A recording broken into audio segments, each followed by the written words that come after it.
구약성경 사무엘상 19장 18절에서 24절까지 우리 한 목소리로 함께 봉독하겠습니다. 다윗이 도피하여 라마로 가서 사무엘에게로 나아가서 사울이 자기에게 행한 일을 다 전하였고, 다윗과 사무엘이 나웃으로 가서 살았더라.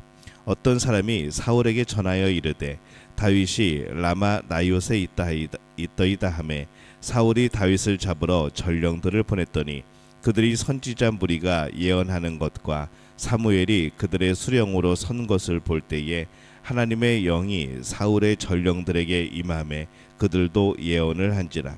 어떤 사람이 그것을 사울에게 알림해 사울이 다른 전령들을 보냈더니 그들도 예언을 했으므로 사울이 세 번째 다시 전령들을 보냈더니 그들도 예언을 한지라.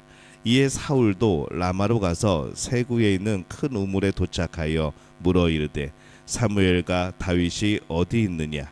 어떤 사람이 이르되 라마 나웃에 있나이다. 사울이 라마 나웃으로 가니라. 하나님의 영이 그에게도 임하시니 그가 라마 나웃에 이르기까지 걸어가며 예언을 하였으며, 그가 또 그의 옷을 벗고 사무엘 앞에서 예언을 하며 하루 밤낮을 벗은 몸으로 누웠더라. 그러므로 속담에 이르기를 사울도 선지자 중에 있느냐 하니라. 아멘. 할렐루야. 하나님의 은혜가 오늘 새벽에 하루의 첫 시간을 주 앞에 드리는 우리 믿음의 가족들에게 함께 하시기를 예수님의 이름으로 축원합니다. 오늘 말씀은 다윗이 사무엘이 있는 곳으로 도피하는 그런 내용을 담습니다. 다윗은 하루아침에 이제 도망자 신세가 되어서 사무엘이 있는 곳을 찾아갑니다. 결국 피신을 한 거죠. 그곳은 다윗의 집이 있었던 이 기브아에서 4km 정도 떨어진 그런 곳입니다. 이 사울의 군사가 그를 잡으러 오는 급박하고 위험한 상황에 있습니다. 또 미갈은 자신이 멀리 도망하도록 또 시간을 끌어줬었죠. 그런데 정작 다윗은 어디 멀리 간 것이 아니고 1시간 거리에 있는 라마로 갑니다. 왜 그랬을까 생각을 해보는 것이죠. 그곳에 사무엘이 있기 때문에 그렇습니다.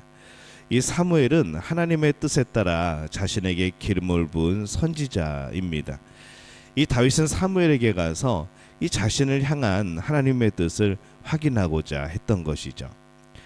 다윗이 사울이 던진 창을 피하여 집으로 갔을 때만 해도 그때는 도망치지는 않았습니다.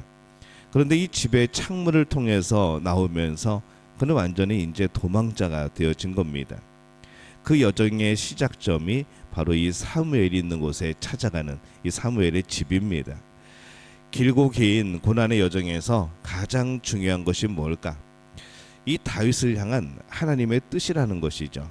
앞으로 어떻게 살아야 되나, 이런 내가 어떻게 생명을 보존해야 되나, 이 문제가 아니라 처음에 이 여정의 시작에 다윗의 가장 중요한 것은 하나님의 뜻이 가장 중요했던 겁니다. 그래서 사무엘을 찾아간 것으로 보이죠. 우리는 살아가면서 이런 저런 일들을 당합니다.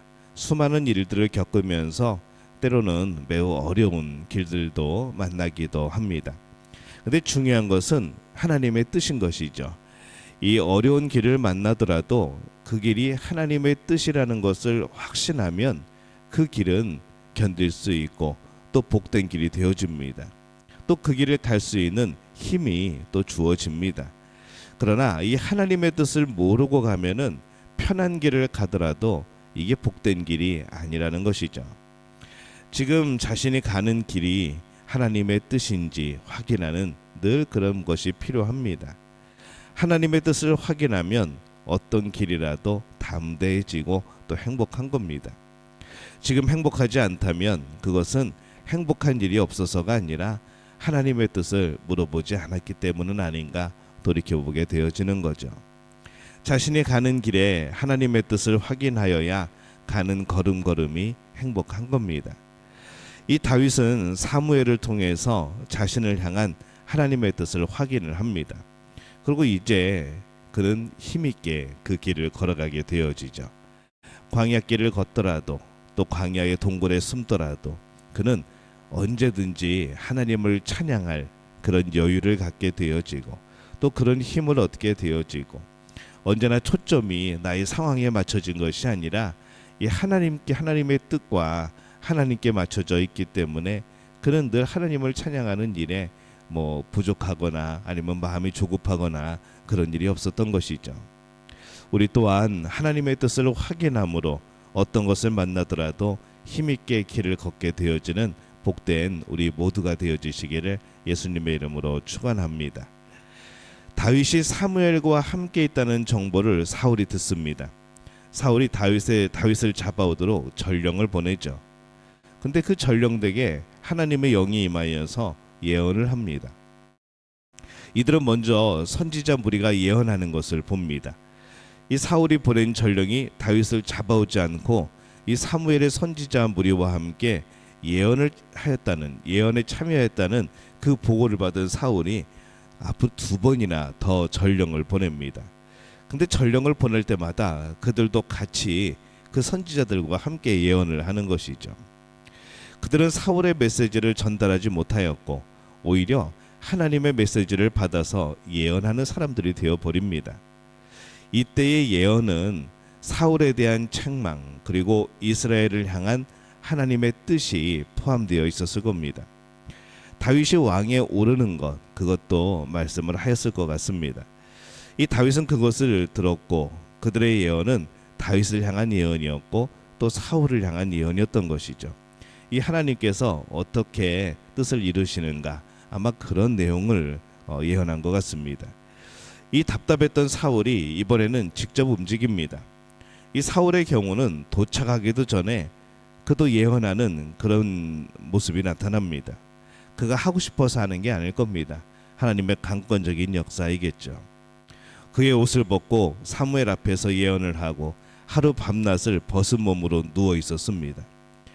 그는 하나님의 뜻에 대해서 관심을 버린 자였습니다. 하나님에 대해서 무심한 사람이었죠. 근데 이 하나님께서 강권적으로 그에게 임하셔서 하나님의 뜻을 전하게 합니다.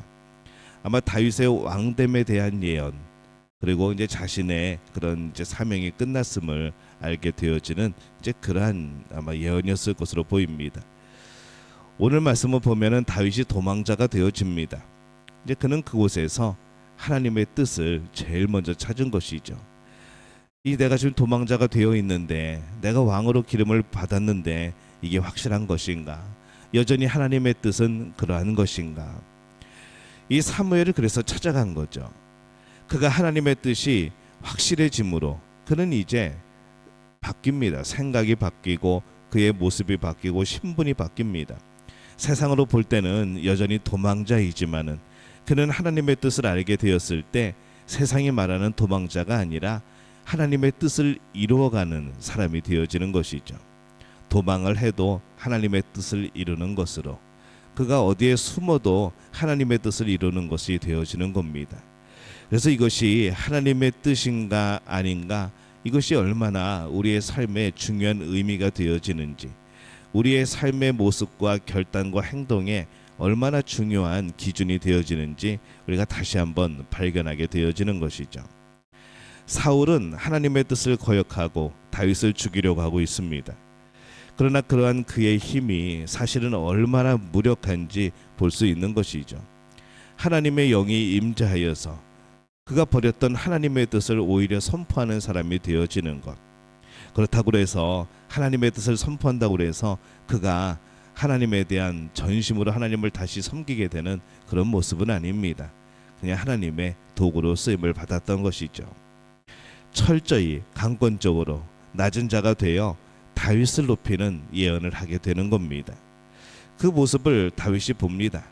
이 모습은 이후에 다윗이 사울에게 쫓기면서도 여유를 가지게 되었던 강력한 그런 사건이 되었고 그런 기억이 되었던 것이죠. 결국에는 하나님의 뜻이 이루어지는 겁니다. 하나님은 내가 막을 수 있는 분이 아닙니다. 그래서 우리가 할 일은 무엇인가? 하나님의 뜻이 무엇인가를 알고 순종하는 것이죠. 내가 하나님의 뜻 가운데 살아간다는 것이 행복이고 기쁨입니다.